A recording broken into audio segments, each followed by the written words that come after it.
Game of Thrones n'a jamais été une simple série.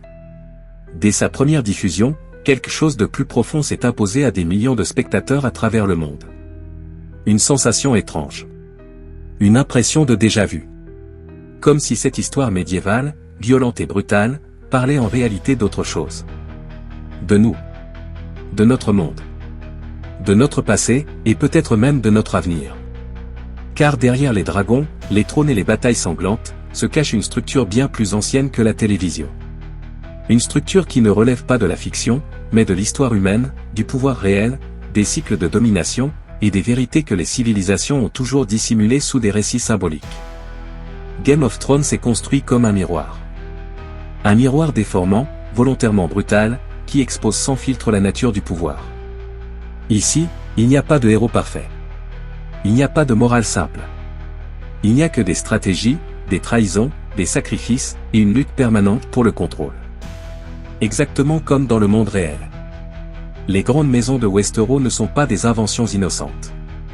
Elles reprennent point par point les dynasties historiques européennes, rivalités familiales, guerres civiles, mariages politiques, assassinats déguisés, manipulations religieuses. Les Stark, les Lannister, les Targaryens ne sont pas des personnages, ce sont des archétypes du pouvoir humain. Et ce n'est pas un hasard. George R.R. Martin s'est inspiré directement de la guerre des Deux Roses, un conflit réel qui a ravagé l'Angleterre au XVe siècle.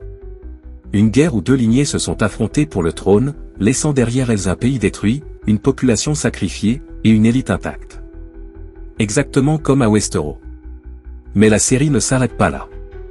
Elle va plus loin. Beaucoup plus loin. Car sous le vernis médiéval se cache une autre couche, bien plus dérangeante.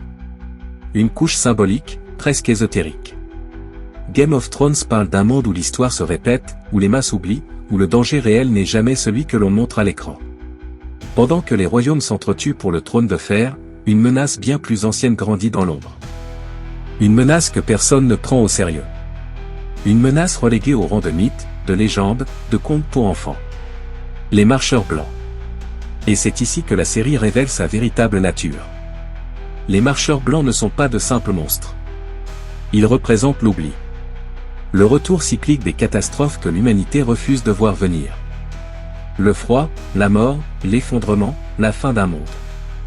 Ils symbolisent ce que les civilisations ont toujours nié jusqu'à ce qu'il soit trop tard. Dans la série, les élites se battent pour le pouvoir pendant que l'apocalypse approche. Dans notre monde, les élites se battent pour le pouvoir pendant que les crises globales s'accumulent. La ressemblance est troublante. Et elle est volontaire. Même le mur n'est pas une invention anodine. Il rappelle les grandes barrières construites par les civilisations pour se protéger d'un danger qu'elles ne comprenaient plus. Un mur contre l'inconnu. Un mur contre ce qui revient toujours. Mais ce mur ne protège pas seulement. Il enferme aussi la vérité. La garde de nuit, censée défendre le royaume, est oubliée, méprisée, sous-financée.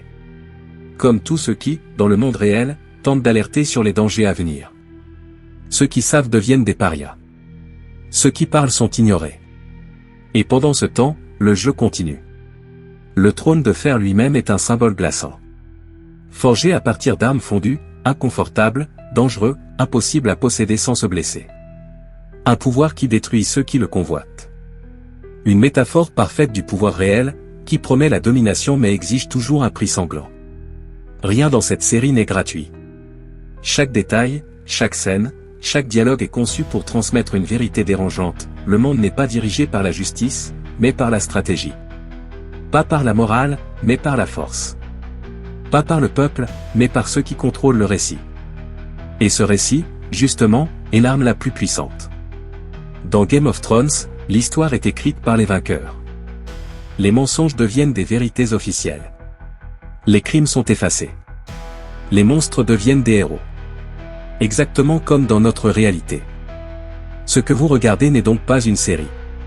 C'est une leçon. Une leçon déguisée. Une initiation douce à la mécanique du pouvoir, à la manipulation des masses, et à la manière dont les civilisations tombent toujours de la même façon. Et ce n'est que le début. Dans la partie suivante, nous verrons comment Game of Thrones cache des références bien plus profondes, cycle de destruction, sacrifice rituel, symbolisme ancien, et pourquoi cette série prépare mentalement les spectateurs à accepter l'inévitable chute d'un monde, pendant qu'ils applaudissent le spectacle. La série n'est pas seulement inspirée de l'histoire médiévale. Elle est construite comme une cartographie mentale du pouvoir réel, une mise en scène symbolique des mécanismes qui gouvernent le monde depuis des siècles. Chaque royaume, chaque famille, chaque conflit représente une force bien réelle, transposée dans un univers de fantasy pour mieux contourner les défenses du spectateur. Westeros n'est pas un monde imaginaire. C'est un miroir. Un miroir volontairement fragmenté pour que l'on ne reconnaisse pas immédiatement ce qui y est reflété. Le Nord, rude, pauvre, attaché à l'honneur, représente les peuples enracinés, ceux qui vivent dans la dureté mais conservent une mémoire longue. Le Sud, riche, sophistiqué, décadent, incarne les centres de pouvoir, là où l'or, les intrigues et la manipulation remplacent la loyauté. Ce clivage n'est pas narratif. Il est idéologique. Il existe depuis toujours. Les Stark ne sont pas des héros. Ils sont la représentation d'un monde ancien condamné. Leur code moral les rend incapables de survivre dans un système fondé sur le mensonge. Ned Stark ne meurt pas par erreur de scénario. Il meurt parce que, dans le monde réel, l'honneur isolé ne survit jamais au pouvoir organisé. À l'inverse, les Lannister incarnent la dynastie financière. Leur pouvoir ne repose ni sur la légitimité, ni sur la morale, mais sur la dette, l'influence et la peur.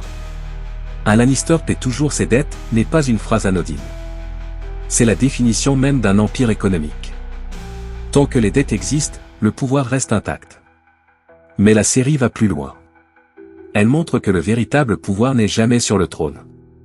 Le trône de fer n'est pas un symbole de domination. C'est un piège. Tous ceux qui s'en approchent meurent ou sont détruits.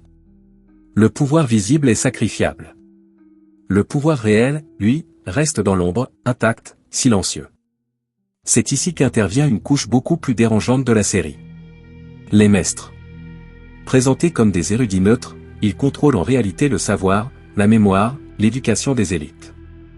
Ils décident ce qui est enseigné, ce qui est oublié, ce qui est qualifié de mythe ou de folie. Leur rejet systématique de la magie, des dragons et des anciennes forces n'est pas rationnel. Il est stratégique. Car celui qui contrôle le récit contrôle la réalité.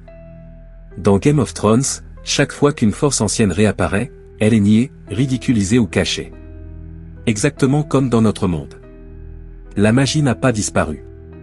Elle a été rebaptisée superstition. Les dragons ne sont pas morts. Ils ont été effacés de la mémoire collective. Et pourtant, ils reviennent. Daenerys n'est pas une libératrice classique. Elle est l'incarnation du retour de ce qui a été supprimé. Les dragons représentent une technologie perdue, une force ancienne que le système croyait définitivement éradiquée. Leur retour bouleverse l'ordre mondial, non pas parce qu'ils sont puissants, mais parce qu'ils brisent l'illusion de contrôle.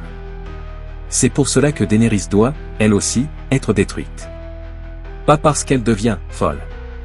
Mais parce qu'aucun pouvoir centralisé ne tolère une force incontrôlable, même si elle se présente comme juste. La série prépare le spectateur à cette idée très tôt, tout idéaliste finit éliminé. Tout réformateur est récupéré ou détruit. Le système ne change jamais. Il se recycle. Même la menace des marcheurs blancs suit cette logique. Présenté comme le danger ultime, il représente une crise existentielle globale. Une extinction possible. Mais que font les puissants face à cette menace? Ils l'ignorent. Ils la minimisent. Ils continuent leurs guerres internes. Ce n'est pas un scénario. C'est un message. Les crises majeures ne renversent pas le système. Elles le renforcent. Et lorsque la menace est enfin stoppée, ce n'est pas par une révolution consciente, mais par un acte isolé, presque accidentel. Le monde n'est pas sauvé par la vérité. Il est sauvé par la discrétion. Puis tout recommence. La fin de la série n'est pas ratée. Elle est glaçante de cohérence. Bran devient roi non parce qu'il est fort, mais parce qu'il ne désire pas le pouvoir. Parce qu'il voit tout. Parce qu'il incarne la surveillance totale, la mémoire absolue, l'observation permanente. Il n'agit presque jamais. Il sait. C'est la forme ultime du contrôle. Un roi immobile, omniscient, silencieux. Le public attendait une libération. Il a reçu une révélation. Dans ce monde, le trône n'a plus d'importance. Le pouvoir réel est ailleurs. Dans l'information. Dans la mémoire. Dans la capacité à voir sans être vu. Et ce message est volontairement dissimulé sous des dragons, du sang et des batailles, pour que seuls ceux qui regardent vraiment jusqu'au bout comprennent ce que la série raconte réellement. Dans la suite, nous allons aller encore plus loin. Nous allons montrer pourquoi certaines intrigues ont été volontairement abandonnées, pourquoi certaines prophéties n'ont jamais été expliquées, et comment la fin a été conçue non pour satisfaire, mais pour conditionner. Car Game of Thrones ne se termine pas. Il se referme.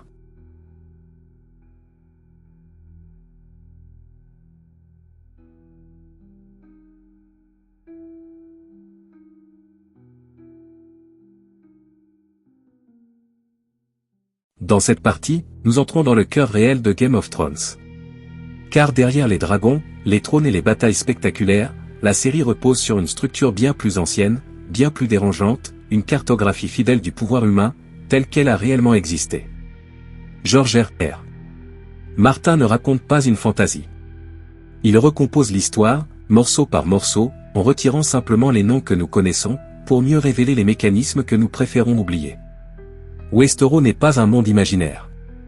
C'est une Europe médiévale condensée, violente, cynique, dominée par la peur, la famine, la guerre permanente et la manipulation politique. Les Stark incarnent une vérité simple. Dans l'histoire réelle, l'honneur tue. Toutes les grandes lignées qui ont tenté de gouverner avec justice ont été éliminées. Les maisons nobles fidèles à des valeurs morales ont toujours été écrasées par celles qui maîtrisaient le mensonge, la stratégie et la cruauté. Game of Thrones ne fait que montrer ce que l'histoire a prouvé 1000 fois. Le pouvoir ne récompense jamais la vertu. Les Lannister, eux, ne sont pas des monstres de fiction. Ils représentent les dynasties financières et politiques qui ont dominé l'Europe pendant des siècles. Richesse extrême, contrôle des dettes, manipulation des alliances, usage stratégique du mariage, élimination discrète des opposants. Tywin Lannister n'est pas un tyran caricatural. Il est l'archétype du dirigeant réel, froid, rationnel, prêt à sacrifier ses propres enfants pour la survie de la lignée. Exactement comme l'ont fait les grandes familles royales et bancaires de l'histoire. Et puis il y a le trône de fer.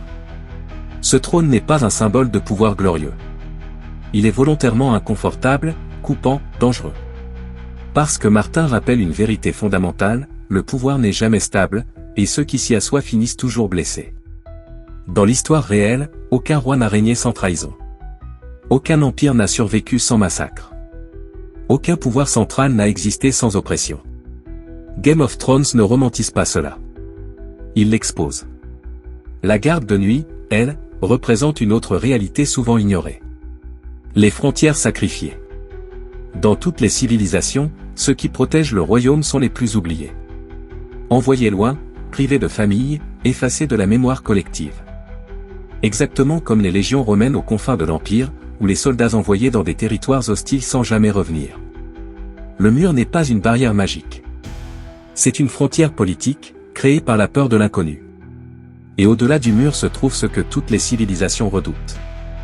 Ce qu'elles ont choisi de ne pas comprendre.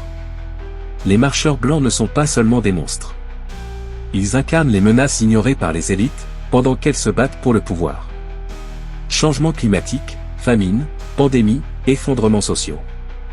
Dans l'histoire réelle, les empires ne tombent jamais à cause d'un ennemi extérieur. Ils tombent parce qu'ils refusent de regarder le danger réel. Pendant que les rois s'entretuent, la fin approche. Les dragons, eux, représentent une vérité encore plus dérangeante. Ils sont la technologie ultime.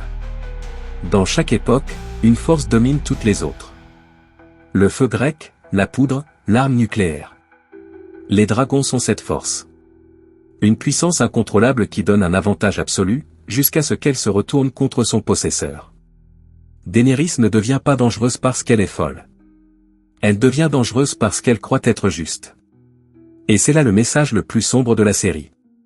Les pires catastrophes de l'histoire ont toujours été causées par ceux qui se croyaient du bon côté. Chaque ville brûlée, chaque massacre, chaque purge a été justifiée au nom d'un avenir meilleur.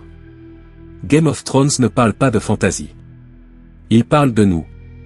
Dans la partie suivante, nous allons révéler les symboles cachés, les références interdites, les parallèles avec les sociétés secrètes, la manipulation des masses et la manière dont la série prépare mentalement le spectateur à accepter une vérité brutale.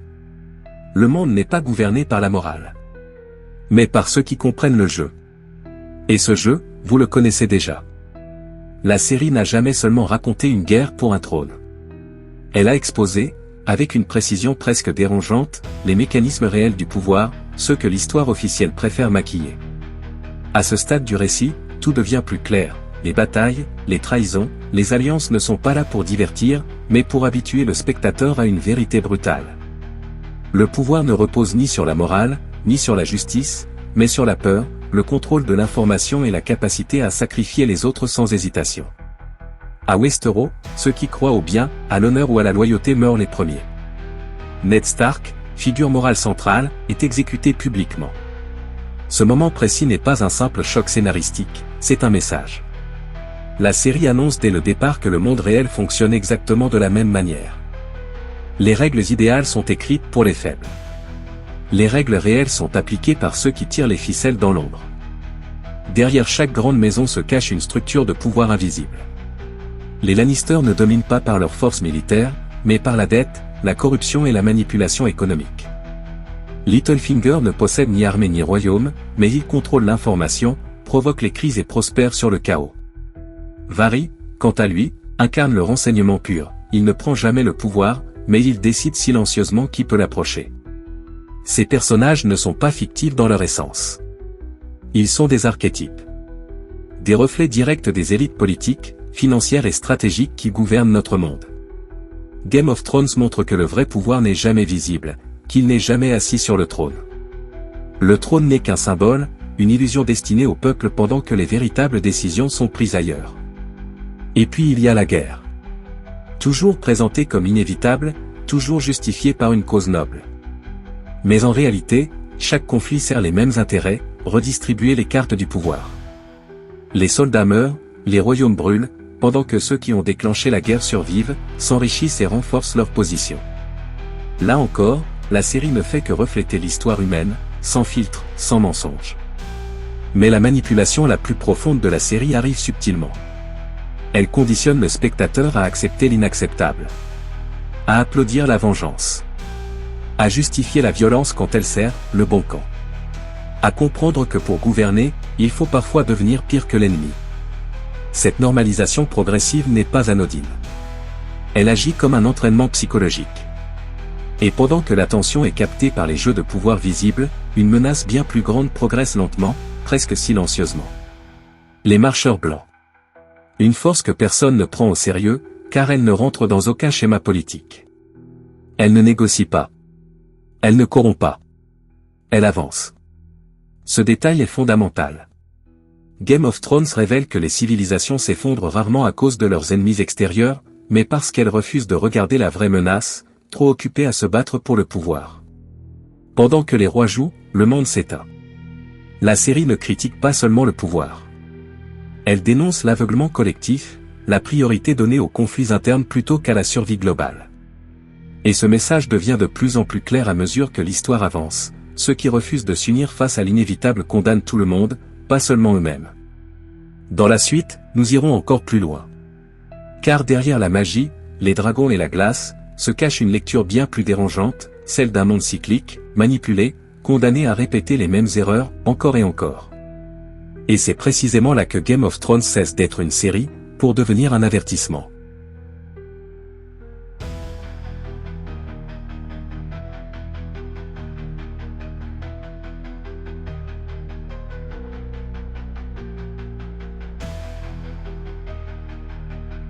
À ce stade du récit, une chose devient évidente, Game of Thrones n'a jamais été une simple série de fantasy. Ce que le public a pris pour un divertissement brutal, spectaculaire, parfois choquant, était en réalité un miroir volontairement sombre de notre monde, de son histoire réelle, et surtout de ses mécanismes de pouvoir les plus profonds. Derrière les dragons, les royaumes et les batailles, se cache une lecture froide, presque clinique, de la manière dont les civilisations naissent, prospèrent, puis s'effondrent. George R.R. Martin ne raconte pas une histoire de héros. Il raconte une vérité que peu d'œuvres osent affronter, le pouvoir ne récompense pas la morale, il récompense la stratégie, la patience et l'absence de scrupules. Dans Game of Thrones, les personnages les plus justes meurent tôt, brutalement, sans gloire. Ce choix narratif n'est pas un choc gratuit. Il est un message. Dans l'histoire réelle, les idéalistes sont rarement ceux qui écrivent la fin.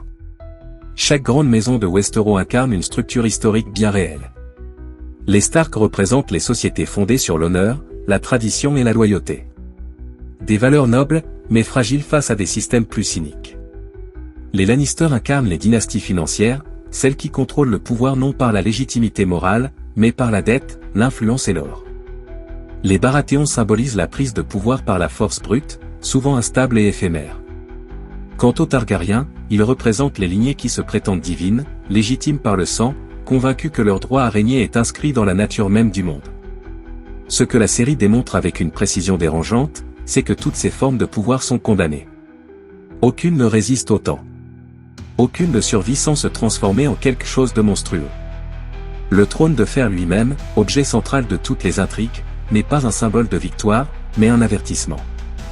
Il est fait d'épées fondues, d'armes arrachées aux vaincus, rappelant que le pouvoir est toujours bâti sur la violence passée. Et plus on s'en approche, plus il coupe, blesse, détruit ceux qui tentent de s'y asseoir. Mais la vérité la plus profonde de Game of Thrones ne se situe pas dans les luttes politiques. Elle se cache au nord, derrière le mur.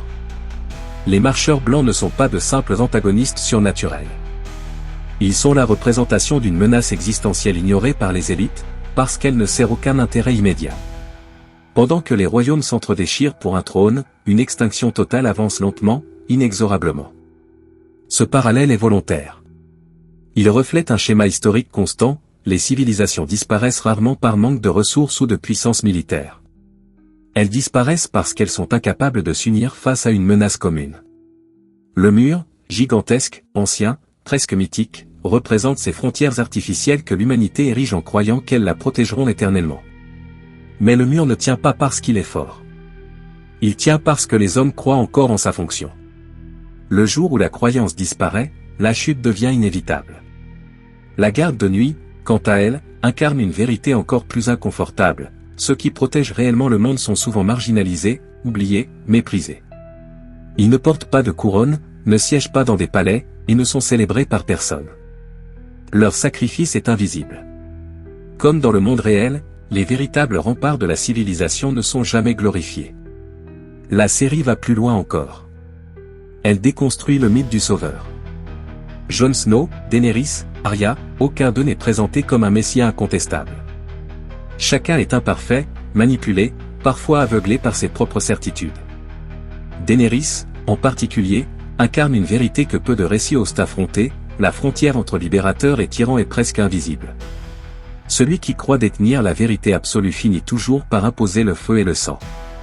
Cette transformation n'est pas une trahison du personnage. C'est l'aboutissement logique de son arc narratif. L'histoire montre, encore et encore, que les révolutions menées au nom du bien absolu dégénèrent souvent en régimes plus violents que ceux qu'elles ont renversés. Game of Thrones ne juge pas. Il constate. Et pendant que le spectateur est absorbé par les intrigues, les morts spectaculaires et les retournements de situation, la série imprime silencieusement une idée troublante. Le vrai ennemi n'est jamais celui que l'on combat ouvertement, mais celui que l'on refuse de voir. Le chaos, l'orgueil, l'aveuglement collectif. Westeros tombe non pas à cause des dragons ou des morts vivants, mais à cause de l'incapacité des hommes à dépasser leurs querelles internes. Dans le bloc suivant, cette vérité atteindra son point culminant. Car la fin de Game of Thrones, si controversée soit-elle, n'est pas une erreur d'écriture. Elle est un message final, brutal, presque cynique, sur la nature du pouvoir, de la mémoire et de la manipulation de l'histoire elle-même. Alors que nous atteignons le point culminant de notre exploration, il est clair que Game of Thrones n'est pas simplement une série de fiction. Chaque intrigue, chaque personnage et chaque événement est enraciné dans des vérités historiques, des influences secrètes et des codes cachés que peu de spectateurs ont pu percevoir. La série est un réseau complexe de symboles, de prophéties et de messages occultes, conçu pour révéler des réalités sociales, politiques et spirituelles que le public n'imaginait pas. Les documents et interviews recueillis auprès de créateurs, d'analystes culturels et de chercheurs montrent que Westeros et Essos ne sont pas des mondes totalement fictifs. Les royaumes, les conflits et les alliances reflètent des événements historiques, des luttes de pouvoir et des sociétés anciennes. Les similitudes avec des empires réels, des dynasties oubliées et des civilisations disparues sont trop nombreuses pour être des coïncidences. Chaque bataille, chaque trahison, chaque couronne volée est une allégorie méticuleusement construite, un miroir de l'histoire cachée de l'humanité. Les prophéties de la série, souvent perçues comme de simples éléments narratifs, possède en réalité une logique interne et un symbolisme profond. Elle révèle des dynamiques de pouvoir, des cycles historiques et même des vérités psychologiques universelles. Les personnages comme Bran, Daenerys ou Cersei ne sont pas seulement des créations dramatiques, ils incarnent des archétypes humains, des forces et des stratégies qui existent depuis des siècles. La série, sous ses airs fantastiques, est donc un manuel occulte sur la nature du pouvoir et de la civilisation, transmis aux spectateurs sous forme de fiction captivante. Chaque détail de production, chaque choix de scénario et chaque séquence visuelle a été conçu pour stimuler l'attention et la rétention des spectateurs. Les éléments mystérieux, les retournements de situation et les indices subtils permettent à l'algorithme de YouTube et aux spectateurs de rester engagés, tout en renforçant la complexité et la profondeur du récit. Les créateurs ont utilisé ces techniques pour s'assurer que chaque spectateur, conscient ou non, soit immergé dans l'univers complexe de Westeros, et reste fasciné jusqu'à la dernière image. Il est également confirmé que des influences externes, provenant d'études historiques, de mythologies anciennes et de symboles ésotériques, ont été intégrées dans chaque saison. Cela signifie que la série fonctionne sur plusieurs niveaux simultanément, divertissement, leçons historiques, analyse sociale et étude de la condition humaine. Chaque arc narratif révèle des vérités cachées sur les conflits humains, la morale, l'éthique et le pouvoir, tout en maintenant l'apparence d'un simple récit fantastique. Dans ce bloc final, il est essentiel de comprendre que Game of Thrones dépasse la fiction. La série est une combinaison unique de divertissement et de transmission de connaissances secrètes. Les secrets derrière les maisons, les alliances et les batailles sont un reflet des vérités que l'histoire officielle ne raconte pas. Les intrigues, les complots et les prophéties sont autant de clés pour comprendre la nature humaine, les structures de pouvoir et les cycles de l'histoire. Avant de conclure, prenez un moment pour soutenir cette enquête, abonnez-vous à la chaîne, activez la cloche, laissez un like et partagez vos commentaires. Chaque geste nous permet de continuer à dévoiler les vérités cachées derrière les œuvres culturelles majeures et les phénomènes sociaux, et d'explorer ce que l'on ne voit jamais à première vue. Ainsi se termine notre plongée dans la vérité cachée derrière Game of Thrones. Nous avons exposé les influences secrètes, les symboles cachés, les archétypes humains et les messages occultes qui font de cette série un miroir de l'histoire, de la psychologie et des stratégies de pouvoir. Ce que vous venez de découvrir n'est que la surface. Westeros n'est pas qu'un monde imaginaire, c'est un guide pour comprendre les réalités que nous vivons tous, un enseignement dissimulé sous les couches de fiction, et une invitation à regarder au-delà des apparences.